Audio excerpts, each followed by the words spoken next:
நாகர்கோவில் அரசு தொடக்க பள்ளியில் நள்ளிரவு புகுந்த மர்ம நபர்கள் மின்விசிறி, டியூப்லைட், குடிநீர் குழாய் மற்றும் பூச்செடிகளை அடித்து உடைத்த கும்பலால் பரபரப்பு ஏற்பட்டுள்ளது. தலைமை ஆசிரியர் அளித்த புகாரில் போலீசார் விசாரணை நடத்தி வருகின்றனர். கன்னியாகுமரி மாவட்டம் நாகர்கோவில் அடுத்த வடலிவிளை பகுதியில் அரசு தொடக்கப்பள்ளி உள்ளது. இங்கு அந்த சுற்று வட்டார பகுதிகளைச் சேர்ந்த ஏராளமான மாணவ மாணவியர்கள் பயின்று வருகின்றனர். கடந்த ஜனவரி மாதம் இந்த பள்ளியில் புதிய வகுப்பறை கட்டிடம் கட்டப்பட்டு சட்டமன்ற உறுப்பினர் எம்.ஆர். காந்தி அவர்களால் திறந்து வைக்கப்பட்டது. மேலும் பள்ளியில் கட்டடங்களை அனைத்திலும் ஏராளமான பூச்செடிகள் அமைக்கப்பட்டு அழகுபடுத்தப்பட்டிருந்தது. தற்போது கோடை விடுமுறை தினம் என்பதால் பள்ளி பூட்டப்பட்டிருந்தது.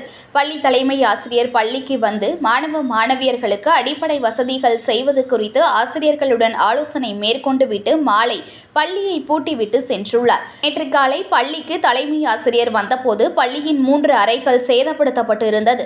மேலும் அங்கிருந்த 50க்கும் மேற்பட்ட பூச்செடி தொட்டிகளை மர்ம நபர்கள் அடித்து உடைத்து சேதப்படுத்தியதுடன் மாணவ மாணவிகள் பயன்படுத்தும் குடிநீர் குழாய்களையும் பள்ளி வகுப்பறையில் இருந்த மின்விசிறி மற்றும் டியூப்லைட் ஆகியவற்றையும் உடைத்துள்ளனர்.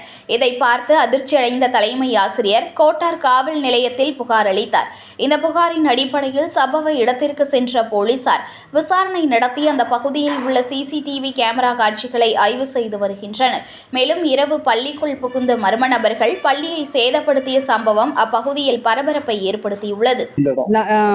வடலிவிளை நாங்க நேற்றுக்கு ஸ்கூல்ல காலைல 10 மணிலிருந்து சாயந்தரம் 4:30க்கு ஸ்கூலை எல்லாம் பூட்டிட்டு கேட்டையும் பூட்டிட்டு போனோம். இன்னைக்கு காலையில 10 மணிக்கு கேட்டு திறந்து உள்ள வந்தா எங்களுக்கு இப்போ 36.25 லட்சம் ரூபாவுக்கு ஜனவரி 27ஆம் தேதி தான் அந்த கட்டிடத்தை ஓபன் பண்ணாங்க. அந்த கட்டிடத்துல 50 சிமெண்ட் தொட்டி, 15 பிளாஸ்டிக் தொட்டி இருந்தது. அதுல இப்போ சுமார் ஒரு 20 தொட்டியை போக மீதி அத்தனை தொட்டிகளையும் செடி தொட்டிகளையும் உடைச்சு பிள்ளைங்க பயன்படுத்தக்கூடிய கை கழுவக்கூடிய பைப்பு அதையும் உடைச்சு டேமேஜ் படுத்தி இருக்காங்க. டேங்க்ல இருந்து தண்ணி வரக்கூடிய பைப்பு உடைச்சிருக்காங்க. பிள்ளைங்களுடைய பாத்ரூம்ல ஒரு பைப்பு கிடையாது. அத்தனை பைப்புகளையும் உடைச்சு வாஷ் பேஷன் அவ்வளவுமே உடைச்சு போட்டிருக்காங்க. ரொம்ப சேதப்படுத்திருக்காங்க. அதோட எங்களுக்கு தொடர்ந்து எங்களுக்கு அதுல இருக்கிற ஒரு 10 அடி வித்தியாசத்துல உயர்நிலை பள்ளி இருக்குது. அங்க வகுப்பறைக்கு உள்ளாடி போய் ஃபேன், 4 டியூப் லைட், 2 ஃபேன் எல்லாமே அடிச்சு உடைச்சு தூளாக்கி போட்டிருக்காங்க. மேல் மாடியில் உள்ள டியூப் லைட் எல்லாமே செங்கல் எடுத்து அடிச்சு உடைச்சு போட்டிருக்காங்க. ஆனா இந்த கொடுமையை பார்க்கும்போ பள்ளிக்கூடம் உள்ள ஒரு இரக்கத்தன்மை இல்லாத கொடுமை பிடித்த கொடூரக்காரங்க செய்தது மாதிரி தான் எங்களுக்கு ரொம்ப வலிக்குது. ஆனா பார்த்தா அத்தனை பேருக்குமே மனசு அப்படியே நொறுங்கி போகிற மாதிரி ரொம்ப எல்லாருமே வேதனைப்படுறோம். அதனால நாங்க காவல்துறைக்கு தகவல் கொடுத்தோம். உடனே எங்களுக்கு காவல்துறையில இருந்து வந்தாங்க.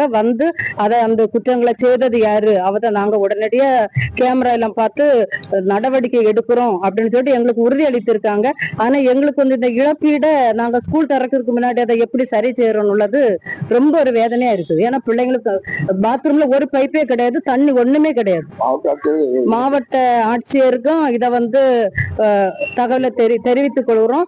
எங்க பள்ளிக்கூடத்துக்கு வெகு விரைவில் இதற்கான வழிமுறைகளை செய்து தருமாறு மிகவும் தாழ்மையுடன் கேட்டுக்கொள்கிறேன்.